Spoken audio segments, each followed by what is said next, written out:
Buenas tardes. En primer lugar, quería empezar dando las gracias al decanato de la Facultad de Filología por habernos convocado, en concreto a través de Ignacio Guijarro y Rocío Rojas Marcos, que son los responsables de las actividades culturales de la facultad.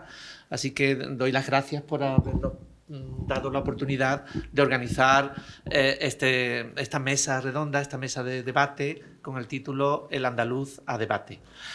A la hora de conformar la mesa hemos tirado de nuestro departamento de lengua española, del que yo me siento muy orgulloso de pertenecer. Yo soy del área de lingüística general, igual que el profesor Antonio Benítez Burraco, pero las dos compañeras que nos acompañan, María Méndez y Juana Santana, son profesoras de lengua española, y luego también contamos con Lorenzo Calle, que es un estudiante de grado, pero que ya muy brillante, porque ya ha ido a congresos internacionales y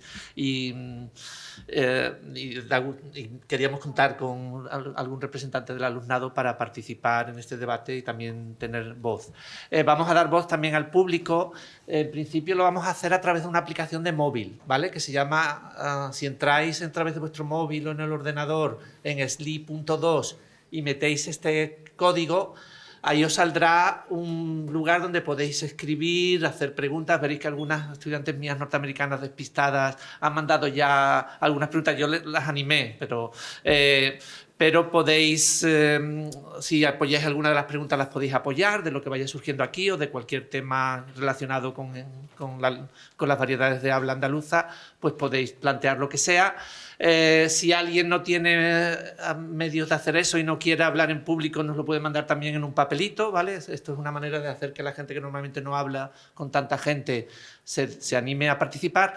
Y luego al final del debate esperemos que haya tiempo también para que pasemos el micrófono y la gente pueda intervenir, ¿vale? Así tengamos un debate pues, que sea lo más constructivo posible. Todo se está grabando, así que quien hable que sepa que se está no solo grabando, sino que va a ser publicado en el canal de YouTube de la facultad. Si a alguien no le gustaría que lo que diga no salga, pues le podemos pedir a Marta que lo edite y demás, ¿de acuerdo?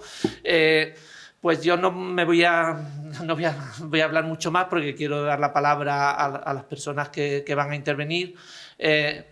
Y voy a ir presentándolas a medida que vayan interviniendo, ¿no? En primer lugar va a intervenir Juana Santana Marrero, que está a mi izquierda, y viene en cierto modo representando al grupo de investigación de nuestro departamento de sociolingüística andaluza. Estudios sociolingüísticos del habla de Sevilla. Ese grupo, si no recuerdo mal, fue fundado por Pedro Carbonero y Vidal Lamizquiz antes, y Juana Santana es ahora la responsable, que ha tomado el testigo y nos va a hablar pues, de las últimas investigaciones que están haciendo en ese grupo. Pues muchas gracias, Juana, por haber aceptado la invitación. Tengo que decir también que podríamos haber invitado a mucha más gente, ¿no? Porque nuestro departamento, el andaluz, es uno de los temas así centrales, y no solo está este grupo de investigación, sino que está el español hablado en Andalucía, que viene representado por María Méndez, y también el español en su historia, que también hace bastantes trabajos, donde está Lola Pons, por ejemplo, que hace bastantes trabajos sobre el andaluz. Pero dejo la palabra a Juana, para que vamos a hacer primero breves intervenciones y luego una réplica entre los propios intervinientes, y luego ya damos paso a las preguntas del público, que ya saben, en el Slido las pueden ir haciendo. Gracias, Juan Pablo. Gracias a los coordinadores de actos culturales de la facultad por haberme invitado a este acto, que es de verdad muy interesante y que me entusiasma muchísimo compartir este ratito con todos vosotros. Yo voy a hablar de la valoración de la variedad andaluza, pero tengo mucho interés en mostrar datos que nos ofrece la sociolingüística, porque es mi campo de trabajo. Voy a empezar ofreciendo algunas opiniones que en algún momento se hicieron, de las que se hicieron eco los medios de comunicación o las redes sociales en relación con prejuicios o estereotipos sobre el andaluz y sobre los andaluces. Por ejemplo, en el primer texto se habla de una tiktoker que estaba presentando un restaurante en Hawái y una persona, una tiktoker andaluza, y una persona de fuera, no andaluza, le dice: la rabia que me da que vaya a un restaurante español en Hawái y ponga ese acento andaluz. Paletos por el mundo, edición Esta chica. Eso es lo primero, para empezar. En segundo lugar, es un fragmento relacionado con un profesor andaluz al que lo rechazan cuando trata de conseguir un puesto de trabajo por su acento. Y dice: lo único, tendrías que quitarte el acento porque los estudiantes no te van a entender. Y en tercer lugar, he traído un texto ya antiguo de una diputada catalana que en su momento señaló el acento de Magdalena Álvarez, ministra de Fomento en su momento, de la que decía que tenía un acento que parece un chiste. Estos son intervenciones o críticas de no andaluces hacia andaluces. Vamos a pensar o vamos a ver que generalmente eso tiene una réplica. Generalmente el aludido, pues si tiene la oportunidad, responde. Por ejemplo, la tiktoker habla de que para mí es todo un honor, que no se me olvide el acento andaluz, soy cordobesa, o dice algo así como que mantiene el acento incluso con su marido que es gringo, viva Andalucía. Y recientemente Jordi Évole le hizo una entrevista a María Jesús Montero donde sacó este tema y ella decía que lo que le molestaba realmente no es el ceseo o el ceceo, sino que asocien su acento a la incultura y a la ignorancia. Y además el hecho de que eso contribuye a darle menos valor a su argumento. A veces se rechaza a las personas no por lo que dicen, sino por cómo lo dicen, por su acento. Bueno, creo que todos podemos, de alguna manera, ver representados estos aspectos y todos tendremos alguna anécdota o algún momento en el que hemos visto reflejados algunos de esos mitos, estereotipos, que en su momento Pedro Carbonero los reunió, los agrupó y habló del mito de la vulgaridad, esto es, no saben hablar, no tienen estudios, son catetos, esto era lo que le decían a la tiktoker. El mito de la ininteligibilidad, los andaluces, no se les entiende a los andaluces, que esto era lo que le decían al profesor, o el mito de la gracia andaluza. El andaluz está allí donde hay una comicidad, donde hay un chiste, donde está lo cómico. Que esto era precisamente lo que podíamos entender a partir del texto dedicado, de la crítica dedicada a Magdalena Álvarez. A menudo estos estereotipos o prejuicios son infundados, no suelen estar basados en evidencias empíricas. Y si os fijáis, el asunto tiene dos vertientes, lo que opinan los de fuera y lo que dicen los aludidos, lo que dicen los andaluces. Bueno, dentro de la sociolingüística contamos con herramientas para medir, para cuantificar, para aportar datos sobre creencias y actitudes lingüísticas. Y concretamente yo hoy os voy a traer los datos que tenemos del proyecto para el estudio de las creencias y actitudes hacia las variedades del español en el siglo XXI, que conocemos como Precabes XXI, donde lo que hacemos es sondear, les ponemos a nuestros informantes a través de un cuestionario online, les ponemos grabaciones procedentes de diferentes variedades del español y una vez que las reconocen les hacemos preguntas para que las valoren. Bien, pues el propósito el que tengo hoy es entender o aportar datos acerca de qué opinan en realidad los de fuera sobre el andaluz y sobre sus hablantes. Os he traído datos de madrileños y qué opinan los andaluces, os he traído datos de sevillanos sobre el andaluz y sobre sus hablantes. Ese es el propósito de mi intervención. Y además, para que se entienda bien, para que se vea en perspectiva, he traído datos de la variedad andaluza y de la variedad castellana.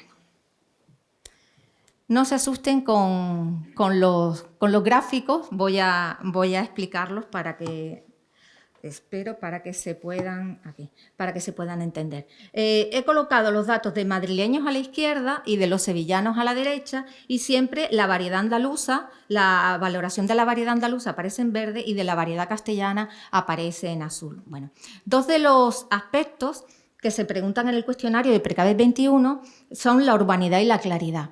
La urbanidad tiene que ver, han dicho muchos autores, con la estandarización. Si una variedad se considera más urbana, guarda más relación con lo estandarizado, con lo moderno, y si se considera más rural, guarda más relación con aquello que veíamos de lo cateto, lo paleto. Y la claridad fundamental, si se entiende el mensaje cuando hablamos. Bueno, pues como podemos ver, la opinión de madrileños y sevillanos es bastante parecida.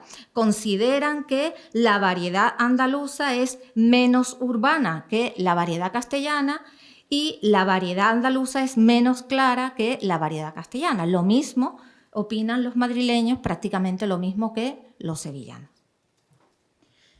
Ahora os he traído datos sobre dos aspectos que también sobre los que preguntamos en el cuestionario, que son agradabilidad y diversión.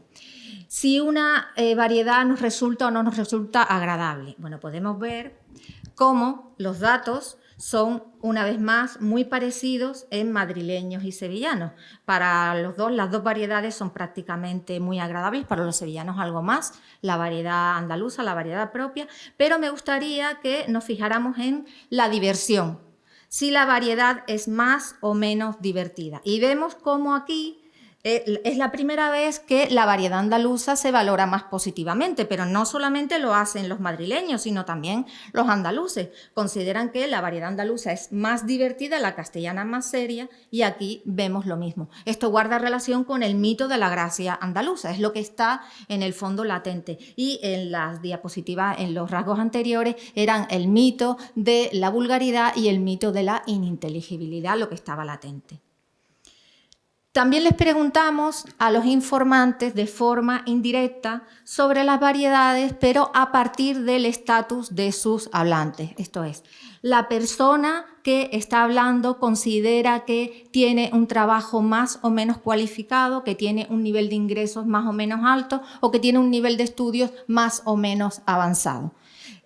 Quiero decirles que las personas que prestaron su voz para la grabación, todas tenían estudios universitarios. En el caso de la variedad centro-norteña era un madrileño y en el caso de la variedad andaluza era un sevillano y una sevillana, porque hay cuestionarios que se rellenaron con voz de hombre y otro con voz de mujer. Bueno, pues si os fijáis, los resultados son de nuevo prácticamente similares. Solo con oír la variedad andaluza, la mayoría de los informantes consideró que esa persona que hablaba tenía un trabajo menos cualificado, un nivel de ingresos menos elevado y un nivel de estudios menos avanzado. Lo mismo los madrileños que los sevillanos, mientras que los datos suben bastante cuando estamos hablando de la variedad castellana. Entonces se sigue manteniendo la idea de la inferioridad socioeconómica, de un estatus sociocultural asociado de menor calidad, digamos, en los andaluces con respecto a los de fuera, con respecto en este caso a los castellanos. Aquí hay un dato para la esperanza, porque desde el punto de vista sociolingüístico los hablantes jóvenes sevillanos tuvieron opiniones más positivas, con lo cual parece que en cierta medida la situación va cambiando, pero el dato es el que tenemos. Y también les preguntábamos por las cualidades de carácter más personal, donde, si os fijáis, podíamos hacer la división entre dos cualidades que tienen que ver con la proyección sociocultural de una persona, la inteligencia y la cultura, y la proyección más a nivel individual o personal, la simpatía y la cercanía. Bueno, pues los resultados, tanto en madrileños como en sevillanos, vuelven a ser similares, pero tienen diferente perfil o diferente dirección en función de si son cualidades que guardan relación con la promoción social, inteligencia y cultura, más valorada la variedad castellana, mientras que simpatía y cercanía, más valorada la variedad andaluza y los andaluces. Y ya terminando todo esto, guarda relación con otra cuestión que también les preguntamos acerca de si piensan que existe una mejor forma de hablar el español. Bueno, pues los datos vuelven a ser evidentes tanto para los madrileños como para los sevillanos. Sobre todo los madrileños consideran que su variedad, la variedad castellana, es donde está localizado el modelo de prestigio lingüístico, el modelo idiomático que tiene para ellos más valor o más proyección. Mientras que, y lo mismo para los sevillanos, lo que pasa es que la proporción es algo menor, porque hay algunos andaluces, algunos sevillanos que pensaron que la variedad andaluza era donde se hablaba mejor. Pero en términos generales se sigue manteniendo la idea de que existe una mejor forma de hablar el español y que está localizada sobre todo en la variedad castellana. Esto va en una dirección contraria a lo que, como saben, promueve la Asociación de Academias de la Lengua Española, que lo que promueven es una situación de igualdad, de plurinormatividad entre las distintas normas cultas hispanohablantes. En definitiva, estos datos solo pretenden lanzar una reflexión y conectar los datos de la sociolingüística con lo que veíamos al principio. ¿En qué medida los andaluces no piensan también o no manejan también estereotipos negativos sobre su forma de hablar y en qué medida son también opiniones muy parecidas y no tan distantes a las que tienen los de fuera sobre el español hablado en Andalucía? Y con eso termino mi intervención. Pues nada, muchísimas gracias. Ahora paso la palabra a María Méndez Orense. ¿Lo quieres sentar ahí o...? Sí, la verdad que sí. No sé si con él o con el ratón directamente. O con el ratón, yo creo que te puedo pasar esto. Sí. ¿Puedo? ¿Es suficiente? Sí, lo puedes.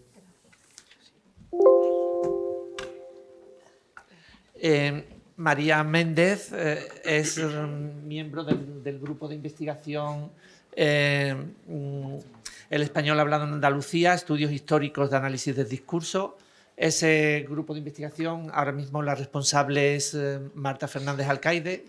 Santiago del Rey Quesada, director del departamento que está aquí, también ha sido responsable y es miembro del grupo, y creo que fue un grupo fundado por Antonio Narbona y por Rafael Cano hace ya bastantes años. Por cierto, una cuña publicitaria, ya que mañana es el Día del Libro. Antonio Narbona acaba de sacar un libro en la editorial universitaria de aquí de la Universidad de Sevilla, que se titula precisamente Hablar entre paréntesis, andaluz, es decir, hablar en andaluz, que es una recopilación de todos los artículos de prensa que ha ido publicando en los últimos años sobre este tema. Doy las gracias a María por haber aceptado la invitación y le cedo la palabra. Buenas tardes. En primer lugar, quiero expresar mi agradecimiento a mi compañero Juan Pablo Mora por ser incombustible, como le he dicho antes, y tener la energía de organizar todo este tipo de actividades de transferencia que, bueno, pues van más allá de la investigación que realizamos tan en solitario, y creo que es importante compartir tanto con los compañeros del mundo investigador como con los estudiantes los resultados de esos trabajos que realizamos normalmente en soledad, como bien sabe Jenny, como bien sabe Antonio. Quiero dar las gracias especialmente al alumnado. Muchas gracias por estar aquí. Gracias a alumnos que veo de Lengua 1, andaluz, de este curso y del anterior. Así que, bueno, espero que os guste este debate. Vengo, entre otras cosas, a hacer un poquito de cuña publicitaria, ya que actualmente y desde hace unos meses, como también sabe la compañera Juana Santana, puesto que nos escuchó en Eichstätt, en Alemania, llevamos mi compañera Araceli López Serena y yo unos meses, como digo, trabajando sobre una cuestión sobre la que voy a tratar en estos breves minutos, y los próximos meses, quizás el próximo año, verá a la luz un trabajo que está en preparación titulado La tensión estándar versus vernáculo en la producción lingüística y el discurso metalingüístico de los hablantes andaluces en los medios de comunicación. No tan largo como les gustan los títulos a Araceli. Tenéis también la posibilidad de asistir este viernes, 25 de abril, a la sesión del proyecto de investigación Diacorales, al que ahora me referiré, donde la profesora López Serena y yo vamos a tratar de esta cuestión con una charla titulada La conciencia de los hablantes sobre la oralidad y la escrituralidad como ejes vertebradores del estatus variacional del andaluz. Bueno, yo, como ha comentado Juan Pablo, vengo en representación del grupo de investigación El español hablado en Andalucía, estudios históricos de análisis del discurso. Actualmente nuestras siglas se refieren a esa doble nomenclatura. Aquí está presente mi compañero Santiago del Rey Quesada, que además es investigador principal del proyecto de investigación en el que se enmarca este trabajo que estoy llevando a cabo con la profesora Araceli López Serena. Se trata del proyecto Diacorales hacia una diacronía de la oralidad y escrituralidad, variación concepcional, y me centro en ese concepto puesto que es el que me importa para lo que os voy a mostrar. La lingüística de variedad de filiación cosseriana, es decir, la lingüística de variedad desarrollada a partir de los estudios de Eugenio Cosseriu, es el paradigma teórico que sirve de sustento al proyecto Diacorales. Yo soy pesadísima con este marco teórico en mis clases, así que creo que el alumnado lo tiene bastante claro. En nuestro caso, y a diferencia de otras perspectivas teórico-metodológicas, observamos el andaluz no como un geolecto aislado de todo lo demás, sino como una variedad lingüística que a su vez está en contacto directo, influido y en relación con otras variedades del sistema del español. Así que tenemos que verlo en toda su complejidad.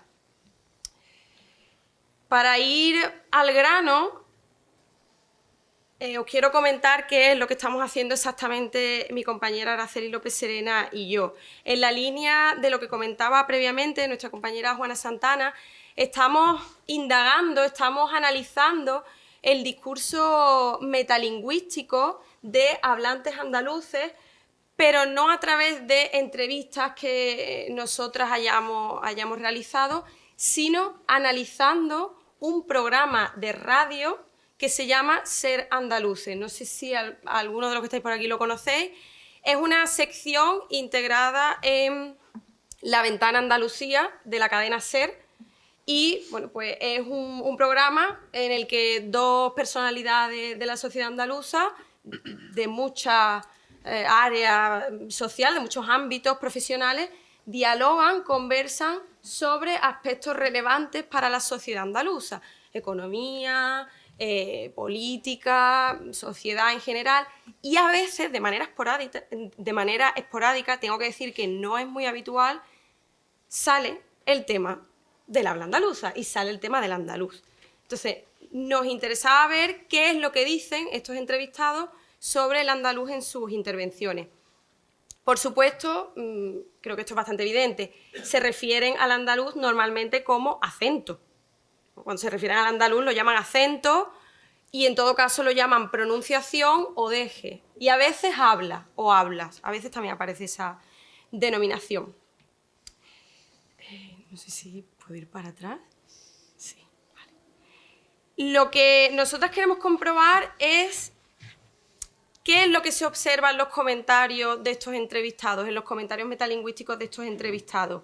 Si observamos un reflejo de las dinámicas que explica el modelo variacional de Peterkoch y Wulff-Ustergacher, que yo pues, de ello he hablado mucho en las clases, si vemos ese reflejo, es decir, si los hablantes hacen comentarios sobre el hecho de que el andaluz depende de en qué situación comunicativa se esté utilizando. Si depende de en qué situación se esté, si utilizan unos rasgos del andaluz y no otros. Si hay heterogeneidad, si hay polimorfismo o si, por el contrario, en esos comentarios, bueno, además, no lo quiero también añadir, si se hacen alusiones al hecho de que lo diatópico determina lo diastrático y lo diafásico, es decir, un rasgo diatópicamente débil, como por ejemplo que yo pronuncie casa y no casa, ese rasgo no tiene una repercusión sobre lo diastrático y diafásico. Es un rasgo que se puede utilizar en cualquier situación sin que el hablante sea minusvalorado. Sin embargo, no ocurre lo mismo si yo pronuncio mucho, coche, leche. No es lo mismo. No es la misma valoración diastrática y diafásica la que se efectúa. Por tanto, queríamos ver si eso se ve en lo que dicen los entrevistados o si, por el contrario, vemos una influencia de otras ideas posiblemente difundidas por tendencias que se están dando ahora mismo en la lengua, no solamente en el español, sino en otros idiomas, como la coloquialización, la vernacularización, la defensa del vernáculo, la escrituración del andaluz, por ejemplo, ¿no? Que es algo que también conocemos. Pues queríamos ver qué se cuece, ¿no? Qué es lo que podemos percibir. Básicamente, ya sabemos que explicar todo esto es de una grandísima complejidad y tengo muy poco tiempo, entonces simplemente quería dar unas píldoras informativas y sobre esto hablaremos largo y tendido Araceli y yo el viernes. La acomodación al estándar, entendiendo estándar como lo ejemplar, es lo que se suele dar en situaciones de distancia comunicativa, es decir, en situaciones en las que hay distancia emocional, situaciones en las que no conocemos a nuestro interlocutor, por ejemplo, una entrevista de trabajo. Una entrevista de trabajo podría ser una situación de distancia comunicativa. Pues entendemos que en una entrevista de trabajo suele ser más habitual que el hablante se acerque al modelo idiomático considerado de prestigio, estándar, y no tanto al vernáculo. Mientras que en las situaciones de inmediatez comunicativa, en una conversación coloquial, por ejemplo, pues es mucho más habitual que afloren los rasgos de lo dialectal, del vernáculo. Sin embargo, y tal y como dicen Petakov y Wolf-Usterreicher en Lengua hablada en la Romania, la permeabilidad de la lengua de la distancia es especialmente notable cuando hablamos de patrones de realización fonética. Y esto afecta directamente sobre el andaluz, porque el andaluz está configurado sobre una serie de características idiosincrásicas, sobre todo de pronunciación, con lo cual podría ocurrir, o al menos tendríamos que comprobar hasta qué punto la lengua de la distancia de los hablantes de la modalidad lingüística andaluza es permeable a sus propios rasgos fonéticos y no necesariamente se acercan al estándar que podríamos relacionar pues, con el español del norte centro peninsular.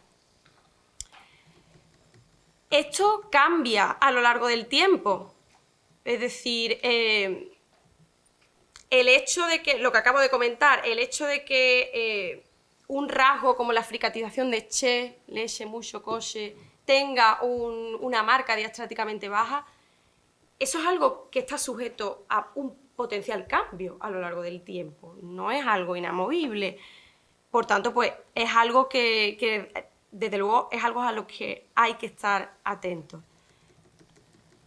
Quiero rescatar una intervención de Felipe González para que os hagáis una idea del tipo de intervenciones que hemos estudiado Araceli y yo, que como veis son muchísimas. Una intervención, como digo, de Felipe González que dice: recuerdo la cantidad de gente de Andalucía que se iba a Madrid, como de Extremadura que se iba a Madrid, y cuando se iba a Madrid y tenía que trabajar de cara al público en lo que fuera, trataba de corregir el acento, de pronunciar como si fuera castellano. Eso se ha superado mucho. La gente ya lleva su personalidad y su acento con una cierta dignidad y un cierto orgullo. Ahí en esa intervención vemos esa apreciación de que ciertos patrones variacionales pueden estar sujetos a cambio a lo largo del tiempo. ¿Qué es lo que encontramos en nuestro análisis? Que evidentemente no voy a revisar porque no tengo tiempo para ello. Lo que encontramos es que intervenciones como las de Felipe González son raras, muy raras. ¿Lo normal qué es? Lo normal es que en su discurso metalingüístico los entrevistados que hemos analizado asocien la modificación del acento con la distancia geográfica.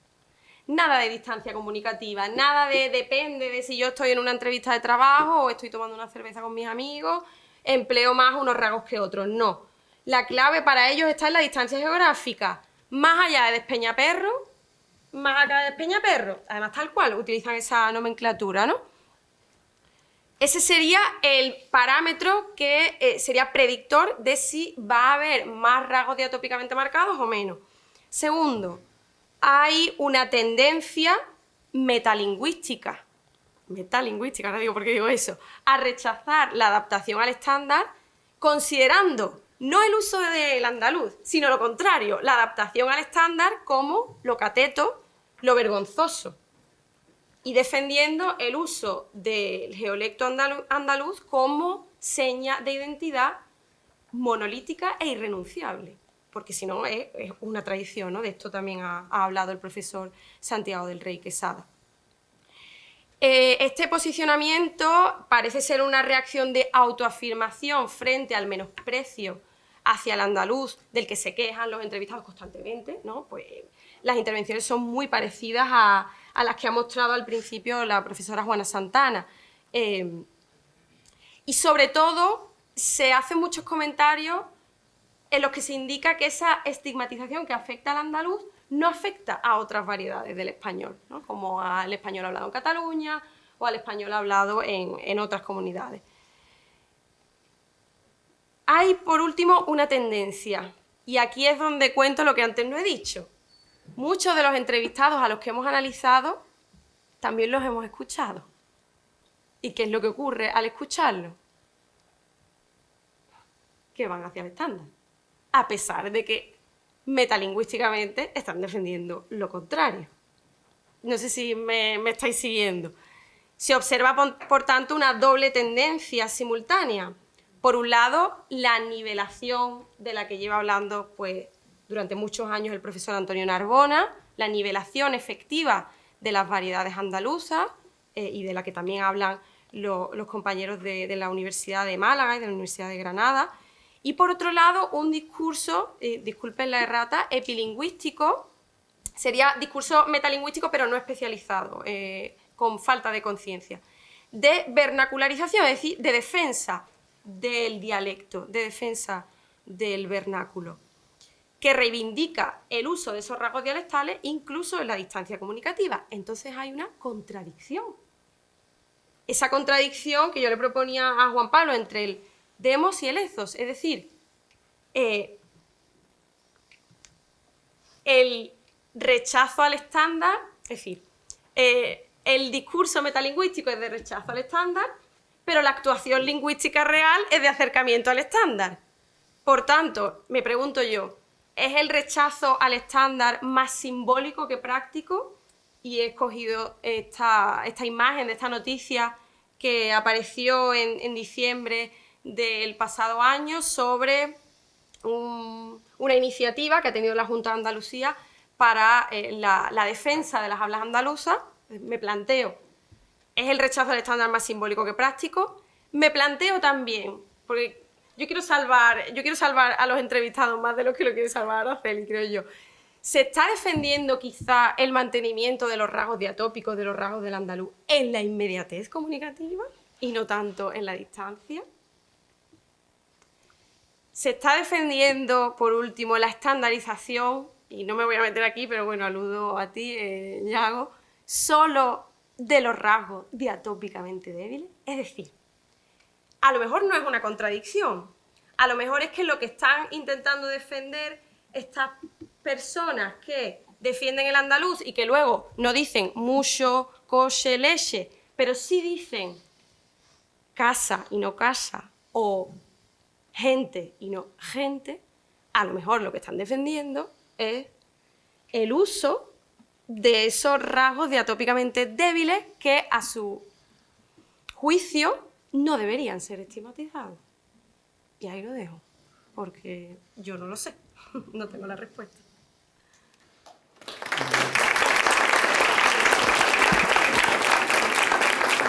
Muchas gracias, María. Se me olvidó decir que ella lleva varios años enseñando la asignatura que tenemos aquí en el grado de Hispánicas, el andaluz, historia y situación actual. Y aquí tenemos uno de sus alumnos brillantes del año pasado, Lorenzo Calle, que nos va a hacer ahora su intervención. A ver si esto va ahora.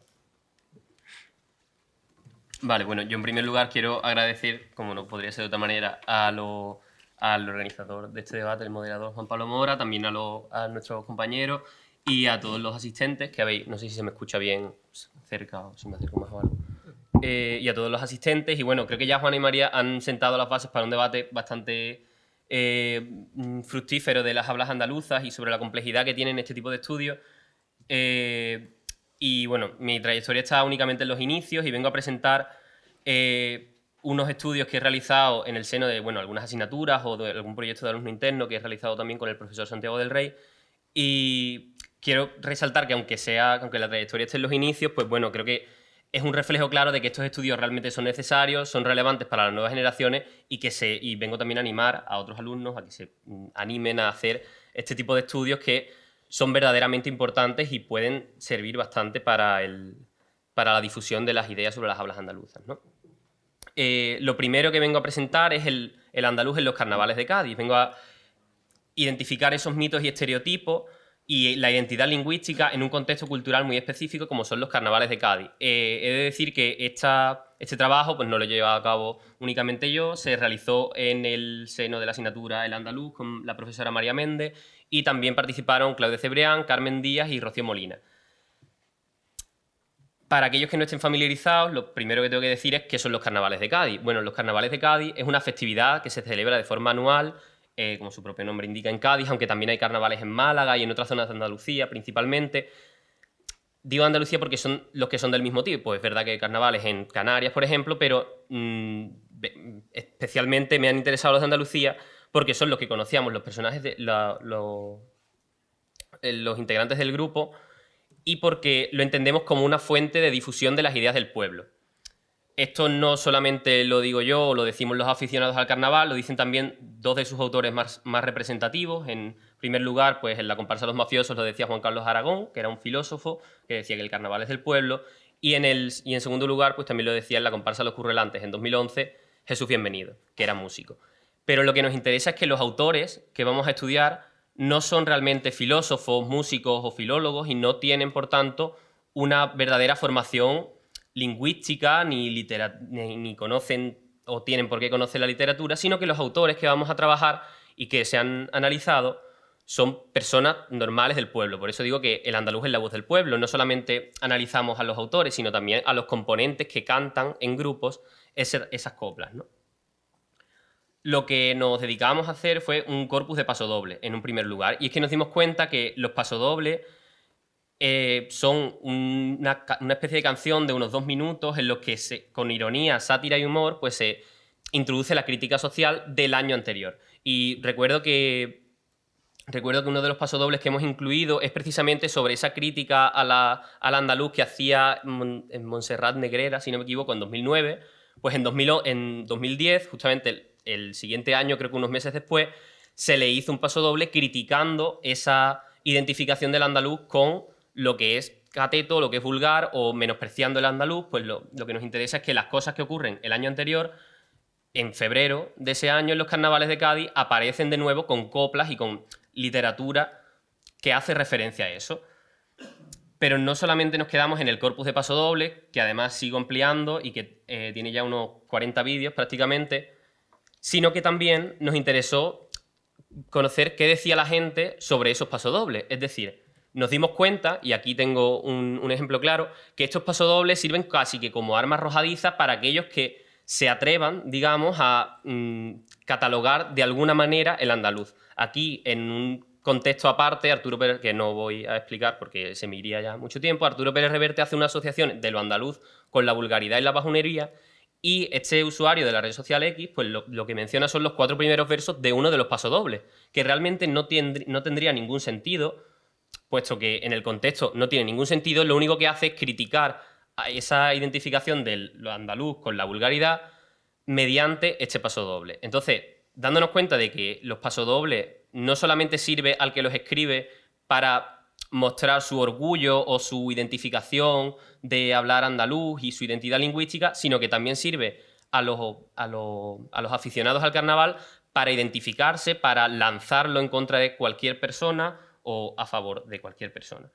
En este sentido, lo que hicimos fue un corpus de comentarios que está en una carpeta de Drive porque no sabíamos muy bien cómo ponerlo en abierto, Y en el corpus de comentarios, bueno, son comentarios sacados de Twitter, de TikTok, de YouTube, de Instagram e incluso de Facebook. Y es que nos dedicamos a buscar uno por uno de los pasodobles que ahí aparecían, todos los pasodobles, qué se decía de los pasodobles, qué ponía en el pie de página de los pasodobles, e incluso a veces buscábamos la comparsa completa en YouTube y en el vídeo de 30 minutos, del vídeo de 30 minutos recogíamos 2 minutos, de esos 2 minutos que se canta, pues recogíamos los comentarios que había en cuanto a ese pasodoble. Entonces, ¿qué nos encontramos en el corpus de comentarios? Pues básicamente ideas, mitos y estereotipos que se relacionan con la identificación, con el orgullo de ser andaluz. Y aquí traigo una serie de ejemplos.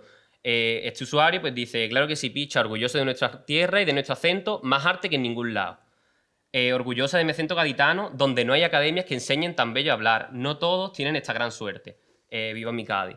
Pero es que también encontramos algo que ya ha salido un poco aquí y es esta defensa ante la otredad, ante lo antagónico. Está el grupo propio, la identificación propia, lo andaluz, y está también lo de fuera. En este caso, España, que es lo de fuera, piensa que el andaluz, que es lo propio, no trabaja, que los andaluces no sabemos hablar, piensan que somos incultos, y yo les digo que Andalucía, de nuevo lo propio, es lo mejor del mundo, viva Andalucía libre. Luego este usuario también, pues viva Andalucía y su acento, pero a quien no le guste ni hace falta que venga aquí, también identificándolo geolectalmente, es decir, al que sea de fuera, pues que no hace falta que venga aquí. O incluso este usuario que se muestra visiblemente enfadado porque es un pasodoble en el que se critica que Macarena Olona, que creo que era portavoz de Vox, no lo sé. Macarena Olona era una valenciana que se presentó por Vox en Andalucía y se escribió y se cantó un pasodoble en crítica a que Macarena Olona, siendo de Vox y siendo de fuera, vaya a gobernar Andalucía. Pues este hombre está visiblemente enfadado. Esa tía, en el sentido de Macarena Olona, totalmente despectivo, que tiene que venir a imitar nuestro acento y a hacerse la andaluza, de nuevo, lo de fuera contra lo de dentro. Pero es que nos interesó muchísimo que esto de lo de fuera contra lo de dentro no tiene por qué ser tampoco lo de fuera, sino que es que los de dentro también pueden ser los de fuera. Esto es algo que vamos a ver un poco más adelante con el concepto de Fisno, pero nos interesó que cuando se mencionaban grupos sociales o personajes concretos, en la mayoría de los casos, como muestra esta estadística, se criticaban a otros andaluces. Esto lo hacían de manera sin mencionar nombres, digamos, como vemos en el último comentario. El que se avergüence de su dialecto, es decir, el andaluz que se avergüence de esto, ese está castellanizado, con un término además que podríamos estudiar bastante más en profundidad. Y el que tire a otro andaluz también, es decir, el que critique a otro andaluz también. Y por supuesto que esto también se menciona, que en este sentido de la deslealtad lingüística también se mencionan nombres propios. Paz Padilla es la que casi siempre se menciona. Viva nuestro acento, de nuevo el orgullo propio. Yo estoy muy orgullosa de hablar con mi acento. Y no Paz Padilla, hablando finolis, un término que vamos a comentar un poco más adelante. Desde aquí le digo que lo hace fatal. Y además siente vergüenza de Paz Padilla, de Eva González, de Vicky Berrocal y muchas más porque renuncian del acento. Es decir, es esa crítica que el de dentro también, al ajustarse a una norma, puede renunciar del acento.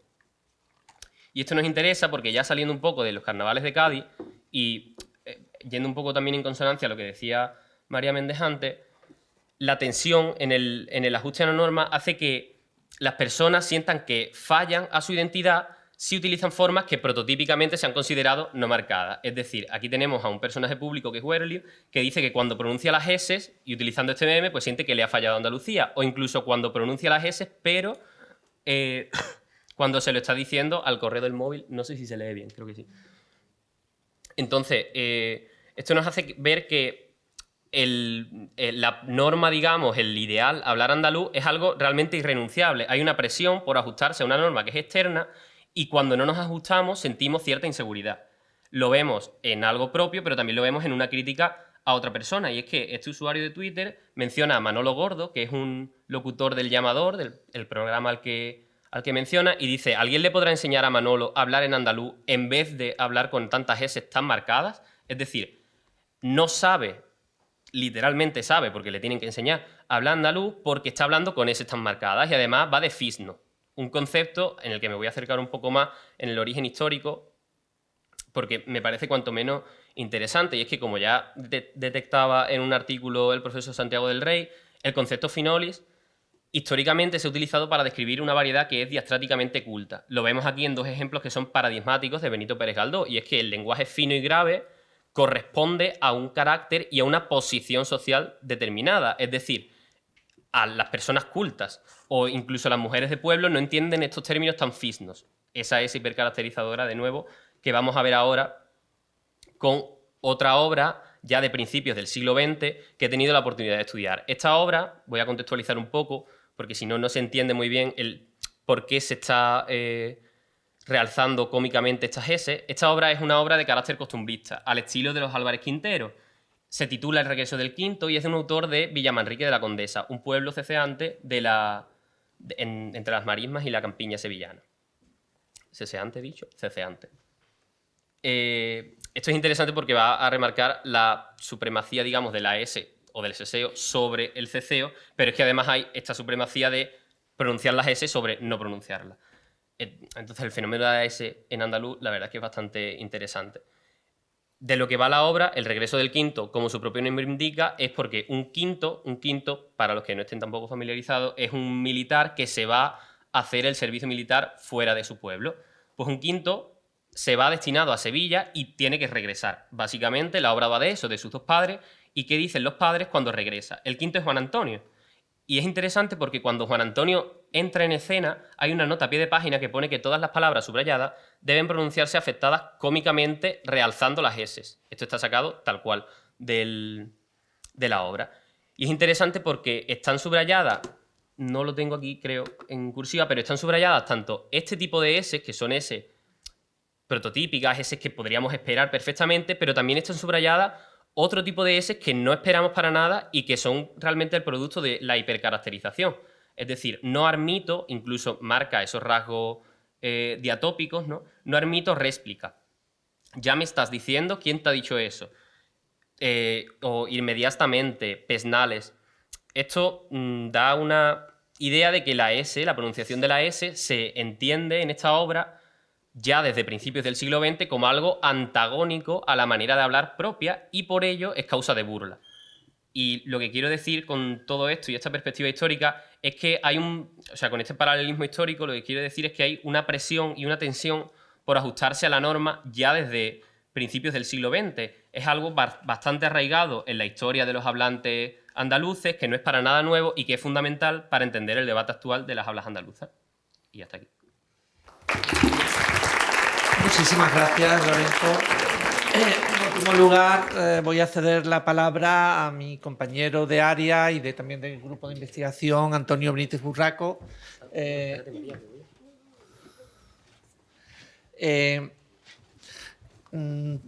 Antonio no se dedica específicamente al andaluz, pero es una persona sabia que sabe de todo y en los últimos años ha publicado bastantes artículos de divulgación sobre diversos temas y de hecho se han visto plasmados en este libro, Las trampas del lenguaje, que acaba de salir, otro posible regalo para el Día del Libro que celebramos mañana, y donde aparecen dos de los artículos a los que va a hacer referencia en su intervención de ahora. Recuerdo al público que tenemos el Slido para hacer preguntas, aunque luego pasaremos también el micrófono, ¿vale? O sea que si queréis hacer preguntas, ahí tenéis el código o cualquier comentario, lo que sea de lo que vayamos tratando. Pues nada, muchas gracias por haber aceptado la invitación y tiene la palabra. Bueno, yo no voy a darte las gracias por invitarme porque estaba muy feliz con los neandertales y me has liado para una cosa de la que no sé nada. O sea. Y luego, si podéis cortar la grabación para no quede para la posteridad todas las tonterías que voy a decir, también.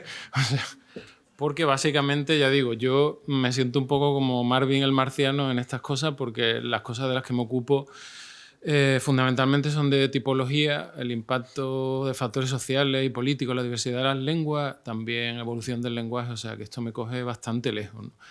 Y ya he detectado la primera metedura de pata, ¿no? Al señalar dialecto, cuando aquí nadie ha hablado del andaluz como dialecto, creo que ahora lo llamáis de otras maneras, ¿no? Modalidad, habla o no sé, en fin.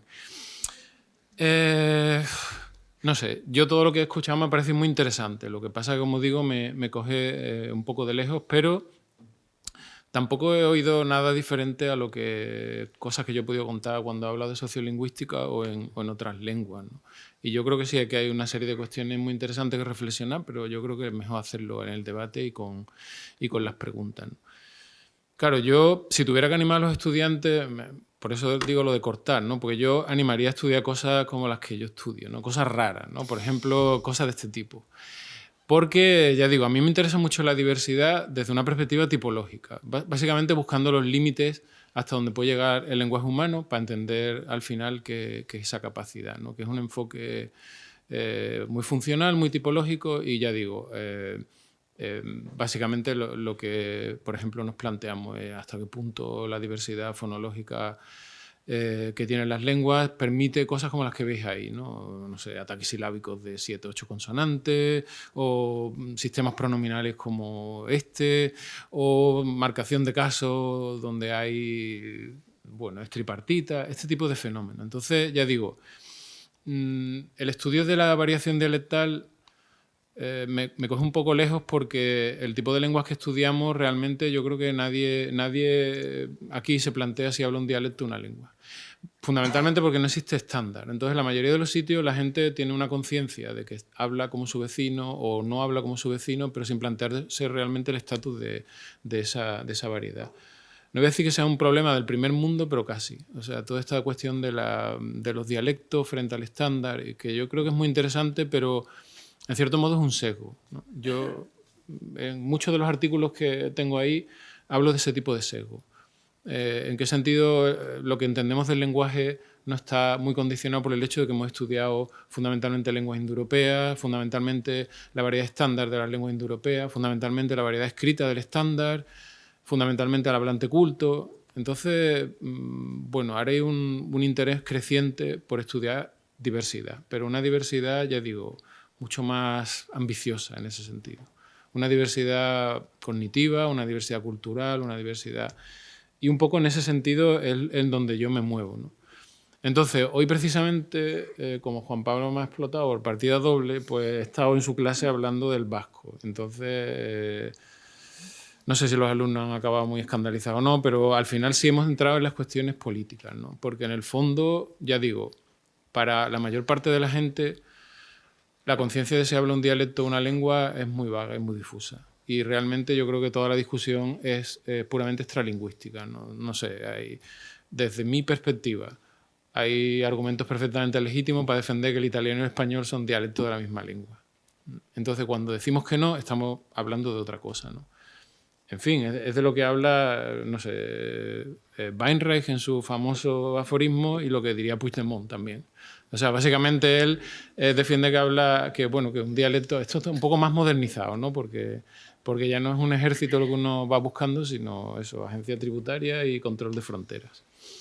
Entonces, a mí, yo sí, a los que hacéis andaluz, me gustaría preguntaros si no tenéis un poco de si parte de los problemas que tratáis no son resultado de tratar de acomodar el producto de una evolución lingüística muy dilatada en el tiempo, en lo que básicamente son unas fronteras políticas de hace 2 siglos. Porque, ¿qué es Andalucía? En el fondo, si por Andalucía identificamos ese mapa no tiene más de 200 años de antigüedad. Entonces yo creo que todos los problemas que hay ahí sobre modalidad, habla, la no existencia de un habla común, y probablemente son también parte reflejos de ese desajuste, ¿no? Claro, la discusión hoy del vasco se ha complicado. ¿Por qué? Porque la identidad vasca confluye en otras cosas, ¿no? Por ejemplo, la parte étnica, racial, biológica, que ya dije al final que me sorprende mucho que en pleno siglo XXI estemos hablando de cosas como la raza, ¿no? Pero hoy, por ejemplo, discutíamos en detalle este estudio reciente sobre la historia genética de la península ibérica, que desmitifica muchísimas de las cosas que vertebran esa identidad vasca y en otros sitios igual, ¿no? Y de los que se alimentan los mitos nacionalistas, ¿no? Básicamente estos estudios vienen a decir que genéticamente los vascos son indistinguibles de los castellanos o los aragoneses. Y hay un poco más de diversidad a medida que nos movemos al sur, al oeste, y poco más, y que somos muy parecidos al resto de los europeos, ¿no? Por ejemplo, ¿no? Ese tipo de... Yo creo que son interesantes porque al final estamos en un mundo donde la diversidad es un valor al alza, ¿no? Todas esas cosas que habéis comentado y lo que opina la gente sobre lo que habla, en el fondo reivindican un papel positivo para esa diversidad. Y no sé, es una visión muy moderna en el fondo, porque, ya digo, detrás de esa vindicación de la diversidad yo creo que hay mucho mito también, ¿no? Una visión muy idealizada del papel de la lengua en la identidad, de la manera en que la lengua refleja una cultura, el entorno en que se habla y muchas cosas que a mí, que ya digo, veo las cosas desde una perspectiva más, con una lente diferente. Me recuerdan mucho al determinismo lingüístico, a este tipo de ideas que uno ve aflorar una y otra vez en muchos de los comentarios que la gente tiene sobre su propia variedad, e insisto, en toda la mitología nacionalista y que están muy lejos de lo que la ciencia dice. Básicamente, obviamente hay un efecto de la lengua en el pensamiento, la percepción, pero ese efecto es sutil. La mayoría de los seres humanos somos idénticos, muy parecidos, pensamos igual, percibimos igual. Y obviamente uno puede fijarse en esas pequeñas diferencias, pero está obviando una importante semejanza, ¿no? No sé, yo en el marco un poco en el que me muevo, que son la tipología y el efecto del entorno cultural y social, la situación es un poco así de compleja. O sea, y yo creo que hay que tratar también el resto de la diversidad desde este punto de vista. Una interacción bastante... Sí, sofisticada entre la mente, la percepción, las lenguas, el entorno social, físico, las funciones del lenguaje. Y en cuanto que uno pierde de vista esta perspectiva, el debate se simplifica enormemente, ¿no? Pero bueno, podemos hablar de esas cosas. Ya digo, es una visión muy rara esta de la diversidad, porque si nos vamos más hacia atrás en el tiempo, la diversidad se trata de una manera muy distinta, ¿no? Como un problema que impide la comunicación entre las personas, y hoy estamos un poco como obsesionados con las diferencias y perdiendo perspectivas sobre la importancia que también tiene la semejanza entre, no sé, entre todas las personas, ¿no? Y bueno, por acabar con el artículo ese, que no sé, me ha sorprendido que la gente de Andaluz hayáis difundido. Yo pensé que era una barbaridad, una heterodoxia total, y que me... Pero es este del andaluz Batúa, ¿no?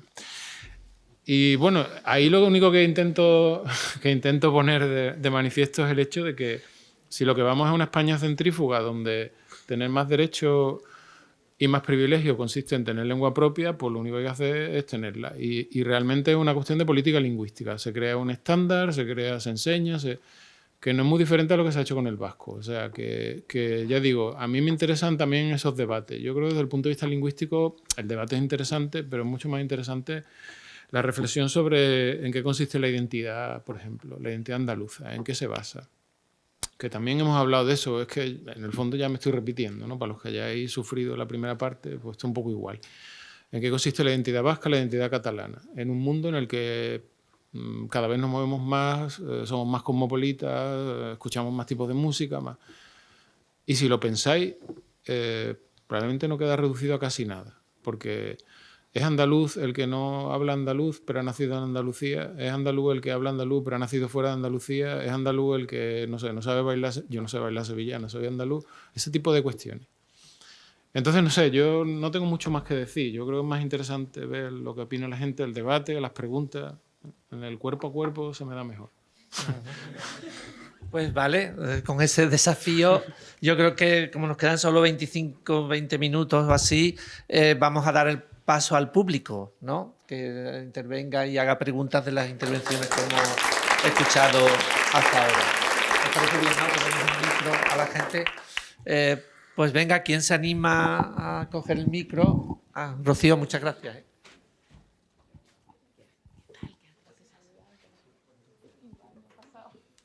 ¿Alguien?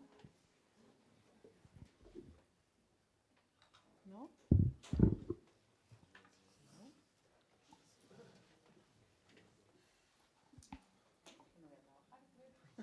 ¿Ah, sí? Perdón. Decir el nombre, ¿vale?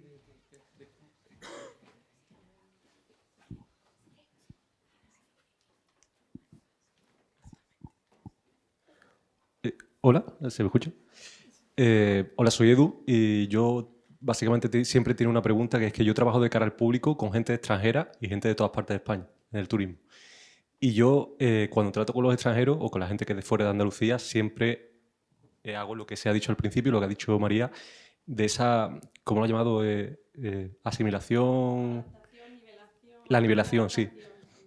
Y yo siempre he hecho eso de manera inconsciente, porque cuando hablas con alguien extranjero, pues yo creo que siempre todo el mundo se intenta adaptar a ese habla de manera inconsciente, pero al mismo tiempo yo me doy cuenta cuando trato de eso con esos extranjeros que entran en juego dos factores. El primero es la eficiencia comunicativa a la hora de transmitir una cantidad de información, y el segundo es que yo tengo un tiempo limitado para transmitir esa información. Entonces, al mismo tiempo que unos rasgos del habla los limito muchísimo, los cambio y los castellanizo, otros rasgos del habla propios del andaluz los sigo o incluso los aumento. Por ejemplo, las S, si yo tuviera que pronunciar todas las S, me llevaría 20 minutos para explicar lo que hablando en andaluz normal explico en 5. Entonces yo siempre me he preguntado qué proceso hay en el cerebro inconscientemente para realizar ese tipo de decisiones en el momento. De uno decir... Tampoco cambias el tipo de S, lo que comentaba, empiezas Claro. a hablar así con las S alveolares. Claro, no, para nada. Es algo que vas a forzar, pero ¿por qué? Porque son rasgos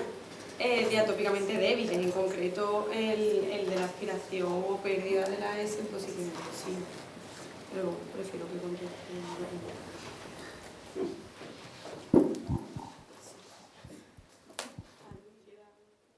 No sé, yo creo que hace genial. O sea, ¿qué quieres que...? No sé, no te puedo decir otra cosa. Tú simplemente atenúas tus rasgos propios para que el otro te entienda mejor. Porque el extranjero lo que ha aprendido es el estándar. No sé, tiene todo el sentido del mundo. Si acentuaras tus rasgos dialectales, pues te entendería peor. Y lo que tú quieres es que te entienda. Igual que cambiarías al inglés y resulta que no sabes español. No sé, es que me parece muy lógico y... Sí, Pero claro, la pregunta iba sobre... del cerebro. Claro, es que... Pero más que eso Tu es de... cerebro funciona perfectamente también. O sea, no, bueno, a ver, eso tiene un sentido. Simplemente tú transmites afinidad, de esa manera el otro se siente más cómodo, no solo te entiende bien, sino que además de alguna manera entiende tu simpatía, tu voluntad de comunicarte, todo eso es muy natural. Pero también haces otras cosas, ¿no? Probablemente le sonríe en lugar de poner una cara seria, todo eso ayuda a la comunicación. O sea que vas buscando digamos, un terreno común donde la comunicación fluya, ¿no? Entonces, sí, tú tienes en tu cerebro almacenado toda esa diversidad, tienes también almacenada toda básicamente las marcas sociales que tiene toda esa, si es positiva, si es negativa, si es afinidad, y vas jugando con eso, igual que si fueras bilingüe cambiarías de lengua también. Si quieres marcar afinidad, pues cambias a una lengua común. Pero si quieres marcar distancia, pues cambias a la lengua que el otro no habla o a la lengua con la que el otro no tiene simpatía, en fin, que eso es muy automático, ¿no? Pero ya digo, tampoco es excepcional, incluso los animales hacen eso, ajustan su forma de comunicación para maximizar la interacción y la comunicación. En tu caso también, además, eres una persona instruida. Eso es importante. Yo antes no lo he mencionado, pero la nivelación que se ha producido en el ámbito del andaluz es especialmente notable, o ha sido especialmente notable en el siglo XX. Es decir, que eso es lo que siempre cuenta Antonio Ramona, y algunos de los que están aquí conocen lo que ha cambiado Andalucía o lo que ha cambiado la población andaluza en cuanto a la formación. Es decir, eso es lo que ha hecho que los hablantes de la modalidad lingüística andaluza estén preparados para adaptarse. Es que si no tienes instrucción y el único ámbito en el que tú te mueves es el de la inmediatez comunicativa, entonces no te tienes que adaptar. No tienes esa necesidad. El momento en el que cambias, el momento en el que te tienes que adaptar, en tu caso, aproximarte a esas personas que no hablan español o que lo hablan en bajo nivel, ¿no? También adaptas tu léxico, por ejemplo, algo que no necesariamente está vinculado a la modalidad dialectal, sino a no utilizar un léxico excesivamente especializado, etc. Es que además creo que tenía un montón de intervenciones, ¿verdad? A ver, no, lo de en contra de Felipe González, no seamos tampoco... Quiero decir, eso de yo hablo andaluz en Madrid porque soy muy consciente de mi identidad y no sé qué, está muy bien, que vende bien, pero en el fondo es un guiño a sus votantes. O sea, claramente sus votantes proceden de Andalucía, entonces es un poco ese guiño. Y aparte, se quitó la chaqueta de pana y se puso traje y corbata cuando fue a Madrid. Y no llevaba sombrero de ala cordobés. Quiero decir que también se adecuó a un cierto estándar de otro tipo, pero todos lo hacemos. E incluso, no seamos, si nos graban aquí y nos graban luego, todos hemos sido más finos hablando aquí y todos nos hemos acercado más al estándar porque el entorno era más formal. Y no sé, no hay que tener ningún trauma de eso. Es lo habitual y lo que pasa en todas partes. En unos sitios se cambia de lengua, en otros sitios se cambia de variedad, en otros sitios... Otra cuestión es lo de la actitud hacia esa variedad y la estigmatización, pero no seamos tampoco hipócritas, estigmatizamos a la gente constantemente. E incluso dentro de Andalucía no es lo mismo ser de Sevilla que ser jejeante y estas cosas. Y criticamos la forma de vestir de la gente, la forma de comer, y en fin, también es un poco... No sé, criticable el hecho de Andalucía es lo mejor, como las torrijas no hay otro postre, la Semana Santa de Sevilla no vas a compararlo con ninguna otra manifestación cultural, etcétera, etcétera. No sé hasta qué punto eso también es positivo o caer lo contrario. Entonces, no sé. Bueno, ya he dicho lo que tenía que decir de Felipe González. Bueno, y seguramente también añadiendo, también serás más expresivo, harás más gestos para intentar, pues eso, que la persona pues se lleve el máximo de lo que tú intentas transmitirle con el menor coste posible, ¿no? Eso es algo lógico. Sí. Ese no funciona, pero pero... creo que ha sido culpa mía, pero no ha sido culpa mía antes porque lo he... Bueno, solo quería decir que me parece interesante de lo que ha contado Edu el tema de la S, porque no la S, el tipo de S, sino la S en situación final de sílaba, en situación implosiva, somos muy conscientes, o los datos que tenemos es que los hablantes, a los que les hemos pasado el cuestionario, son muy conscientes de que la S en situación final de sílaba es un elemento que identifica una variedad diferente a la suya. A veces en sentido positivo, a veces dice, habla bien, pronuncia todas las S, o a veces en sentido negativo, qué fino habla, pronuncia todas las S, pero somos muy conscientes del tema de la S. Entonces, de alguna manera tú dices que te costaría mucho trabajo incluirla, pero tú estás pendiente a ese rasgo y a lo mejor no a otros, como la aspiración de la velar, que ese sí que te costaría, yo creo, que un esfuerzo todavía mayor tratar de pronunciar una velar no aspirada, que sería propio de una... Bueno, no necesariamente, pero bueno, también sería identificativo, que se da en la variedad castellana y, bueno, y no en todas las partes de Andalucía. Bueno, solamente quería hacer alusión al tema de la S en situación final de sílaba, que es un elemento... Exacto. Lo que te identifica rápidamente. Hay una cosa muy interesante que has dicho, y has dicho algo así como, si yo hablara en andaluz tardaría mucho menos, lo explicaría más rápido, algo así has dicho, ¿no? Sí, que esa combinación de que unos rasgos los limito, los disimulo y otros rasgos se acentúan. Por eso, porque es una situación en la que tiene que ser lo más eficiente posible y entonces sí que es verdad que por ejemplo, no pronunciar todas las S, a mí no sé si es porque yo me he criado así, porque mi manera de articulación es así ya y porque a mí me costaría mucho más trabajo pronunciar todas las S, o es simplemente que es así, que al no pronunciar las S hablo más rápido y soy capaz de transmitir más cantidad de información en menos tiempo. Pero fíjate que eso en el fondo es un estereotipo también. Porque nosotros en andaluz negamos y decimos no ni nada y estamos diciendo 3 negaciones, con una bastaría, ¿no? Entonces, ¿dónde está la economía y la eficiencia ahí? Y lo de pronunciar muchas S, si te pones así, bastaría con marcarlo una vez. Entonces, ¿por qué decimos eso de los niños cansados, etcétera? Y marcamos todas las veces el plural en el sintagma. Márcalo una vez y con eso ya identifica que está en plural. Entonces, si aplica esos principios de economía, todo eso son mitos en realidad. La eficacia comunicativa, no sé. A ti te parece eficaz porque es tu variedad. Entonces, ahí te sientes cómodo.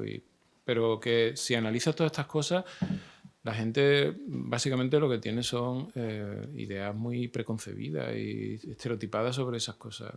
Por ejemplo, eso no se sostiene, ¿no? La idea de la eficacia comunicativa del andaluz o que hablemos rápido.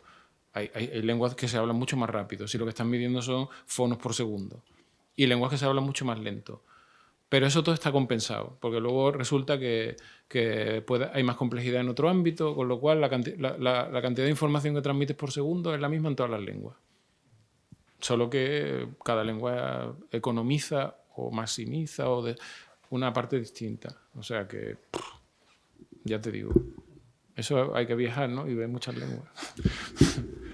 Sí, bueno, enhorabuena a todos los participantes de la mesa, que ha sido fabulosa. Muchas gracias por las aportaciones. A propósito de tu intervención, Edu, que como ves ha dado también para mucho, simplemente quería aportar una reflexión sobre que efectivamente los rasgos que son más significativos para el propio usuario, en el caso del andaluz, pero también de otras variedades, son los fonéticos. Entonces, tú crees que por pronunciar las S tardas más, pero seguro que tardas más porque al hacer un discurso ante un público desconocido utilizas, por ejemplo, construcciones sintácticas que no utilizarías en una conversación informal con un amigo en un bar y te aseguro que esas construcciones que usas te quitan más tiempo que pronunciar las S. Lo que pasa es que la pronunciación de la S para ti es un rasgo más saliente, ¿no? Entonces, eso es lo que a ti te hace pensar que tardas más, pero hay otros rasgos, como ha dicho Antonio, que pertenecen a otros niveles del lenguaje en los que seguramente estás empleando más tiempo para producir tu discurso y para comunicar el mensaje que quieres comunicar, ¿vale?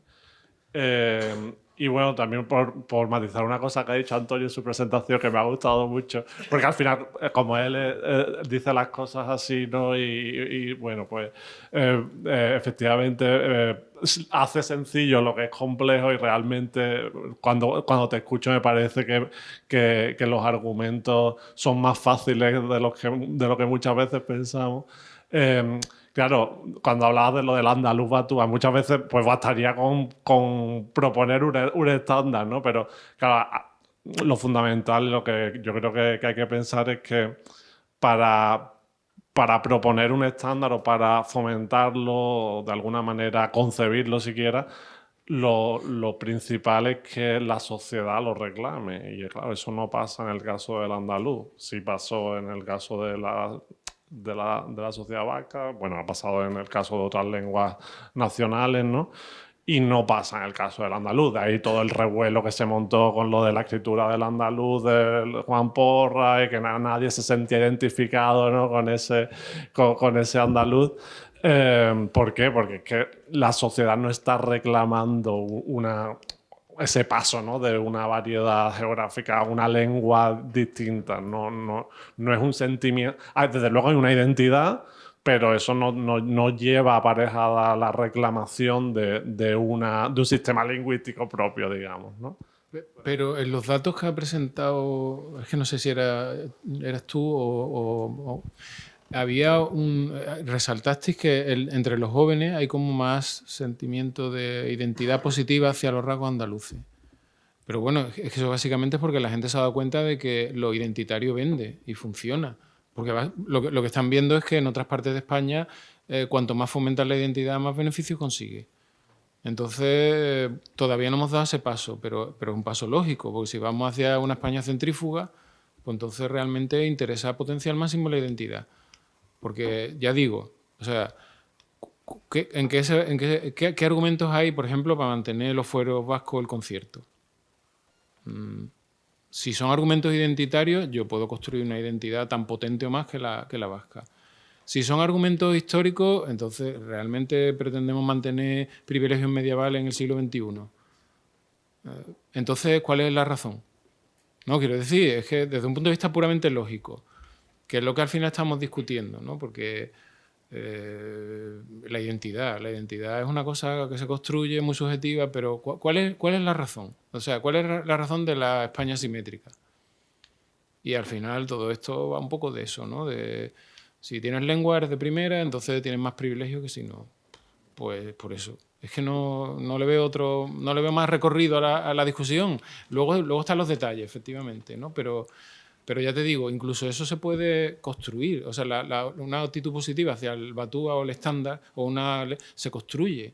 Pues no lo han conseguido en Israel. Han revivido el hebreo. No lo han conseguido con muchas lenguas nacionales en países africanos. Pues es cuestión de, no voy a decir manipular, pero es cuestión de educar. O sea, es convencer a la gente de que eso merece la pena. Y cada vez lo van viendo más. porque se dan cuenta de que al final hay una España de dos velocidades. Y ya digo, es que, bueno, sí, quitando el caso del vasco, pero en el resto, seamos serios. Ahí hay un continuo dialectal sobre el terreno y sí, como escribimos de forma diferente. Son cuestiones extralingüísticas, o sea que no... lo demás no se sostiene, todos los argumentos culturales, y ya digo, hoy nos hemos centrado en lo genético, en esa idea, ¿no? Porque, sinceramente, a mí me sorprende mucho, ¿no?, que parte del discurso nacionalista vasco se base en ideas como las de Arana, que son absolutamente racistas, y que encima no se sostienen, porque si todavía tú hiciera un análisis genético y dijera, realmente los vascos han estado separados del resto durante miles de años, bueno, puede justificar de alguna manera, pero es que ni siquiera es eso. No digamos otro montón de cosas que también hemos... Entonces ya es un poco una putada, ¿no? De decir, venga, el andaluz batúa, pero en el fondo es lo que se ha hecho también en el País Vasco, y los propios, lo sabéis mejor, yo de estas cosas no entiendo mucho, pero los propios hablantes, digamos, nativos o tradicionales de vasco rechazaron el batúa porque lo consideraban una cosa artificial. No, pues luego está eso, la tensión entre las proposiciones normativas y, en fin, desde arriba, ¿no? Y luego la realidad lingüística de cada usuario, que es muy distinta en las diferentes zonas que configuran un territorio. Pero si tú pides no sé, el B2 en andaluz batúa para poder presentarse a las oposiciones de secundaria, verás cómo nos parece genial, porque así filtra y evita que mucha gente se te presente, que en el fondo es lo que pasa, ¿no? Porque todos esos argumentos de no, es que hay que conocer la variedad local, porque luego llega el señor de 80 años al ambulatorio y no hay quien se entienda con el médico. Pero es que yo escucho a los de 80 de Carmona y no hay quien los entienda, no los entiendo ni yo. O sea que, por ejemplo, ¿por qué no pedimos un B2 de andaluz, aunque sea habla andaluza, para poder entender a los de mi pueblo? Porque el médico que venga de Valladolid, te aseguro que no entiende al carmonense de 80. No sé. ¿Más preguntas? No. Quedan ya solo 5 minutos, pues si alguien quiere... bueno, casi no... Hay una... Espera, a ver si la tengo por aquí. Preguntan a quien les lido. Muchos creemos que distinguir en el habla la S y la Z no es genuino andaluz, sino una contaminación del castellano. ¿Lo es? Es decir, la distinción, ¿no?, entre S y Z. Lo que soy de historia de la lengua, que tenéis que... Yo prefiero lo de Yago. Yago, que es tu tema, de historia de la lengua. Pero ¿cómo es la pregunta? Que si es algo de... No es de Que historia, es muchos sobre- creemos que distinguir en el habla la S y la Z no es genuino andaluz, sino una contaminación del castellano. ¿Qué Ajá. opinas? Bueno, claro, históricamente se han configurado de la misma manera, tanto la distinción como el CC y el CCO son soluciones exactamente posibles a un mismo fenómeno de confluencia fonético-fonológica, ¿no? Entonces, bueno, en una zona se distinguía. En Andalucía es verdad que más bien hubo una defonologización de lo que eran dos fonemas distintos en castellano medieval, y en algunas zonas se prefirió una pronunciación siseante o seseante y en otras una pronunciación más bien ciseante, ¿no? Que no es exactamente como la interdental, ¿no? Es un poquito más atrasada la pronunciación. Pero hay muchísimos andaluces. Hoy en día, claro, hay muchísimos andaluces distinguidores y es una solución igualmente propia del conjunto de variedades andaluzas. Hoy en día no se puede considerar que la distinción sea algo extrínseco al andaluz. Es una de las variantes propias de las hablas andaluzas.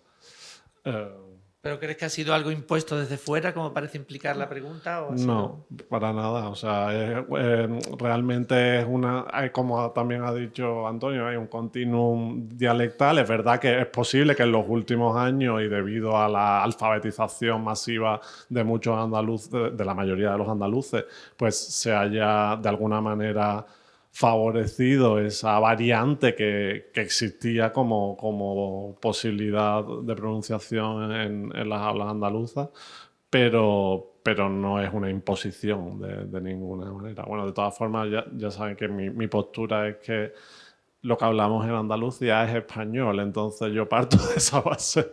Así Sí, que... pero puede ser interesante, Yago, y compararlo con lo que ocurre en las variedades americanas, ¿no? Es decir, o en la variedad canaria, por ejemplo. Es decir, la valoración sistemática de una variante teniendo en cuenta el modelo de prestigio, no voy a utilizar estándar, el modelo ejemplar. La valoración del ceseo en Andalucía no es la valoración del ceseo en las variedades americanas, y hay distinta valoración del ceseo, por ejemplo, dentro del español meridional, porque el marco de referencia cambia. Eso simplemente por añadir. Sí, desde luego la valoración sociolingüística de esas variantes diferentes. Además, podríamos hablar de una gradualidad, ¿no? O sea que hoy en día yo creo que distinción y ceseo pues son variantes aceptadas y reconocidas. Es verdad que el ceseo sigue teniendo una consideración sociolingüística más baja, pero históricamente, repito, es una solución igualmente posible y aceptable. Y la última... bueno. Sin embargo, yo creo que está latente la idea de que la distinción es más prestigiosa, o al menos los fenómenos de convergencia que se están dando en Andalucía, en ciudades como Sevilla, bueno, en Málaga y en Granada más. Realmente los datos de hablantes, sobre todo de la primera generación y del sociolecto alto, que distinguen en lugar de cesar, son cada vez mayores. Entonces se está dando algún proceso de cambio donde probablemente es el referente de prestigio que tenemos tan cercano. Probablemente sea inconsciente, que no es que uno se despierte un día y diga, pues hoy no voy a cesear, salvo que esté en situaciones comunicativas, en contextos diafásicos muy particulares, pero bueno, seguramente por la cercanía con el modelo de prestigio, que parece ser que tienen muchos hablantes en Andalucía, se esté dando ese proceso de convergencia hacia esa variante más castellana, o al menos en zonas donde habitualmente predominaba el ceseo, como la ciudad de Sevilla. Cada vez más el ceseo va cada vez teniendo menos frecuencia a favor de la pronunciación dentointerdental. Y en ese sentido ha entrado una última pregunta hace unos minutos. Dice, ¿creéis que hay un futuro cercano con una variedad andaluza más castellanizada o que pierda los rasgos diatópicos más marcados del andaluz? ¿Creéis que eso está pasando? En las consonantes que están en situación de inicio de sílaba hay una cierta tendencia a la convergencia. Por ejemplo, cada vez se fricatiza menos la palatal, pero también es verdad que sociolingüísticamente es un rasgo del sociolecto medio bajo. Pero lo que estamos hablando del ceseo, los datos nos indican que algo está cambiando. Si eso se entiende por más castellanizado, bueno, no lo sé. Sin embargo, en las consonantes en situación final de sílaba, pues no parece que se esté dando tanto. Hay más tendencia a la divergencia, hay más tendencia a mantener la aspiración de las S en situación final de sílaba. No se ve como algo que uno tenga que cambiar necesariamente en determinadas situaciones comunicativas. Bueno. Pues nada, son justo las 8:30 para no pasarnos del tiempo. Un aplauso fuerte para todos los participantes. Gracias al público por haber asistido al debate y nos citamos a futuros debates. Muchas gracias.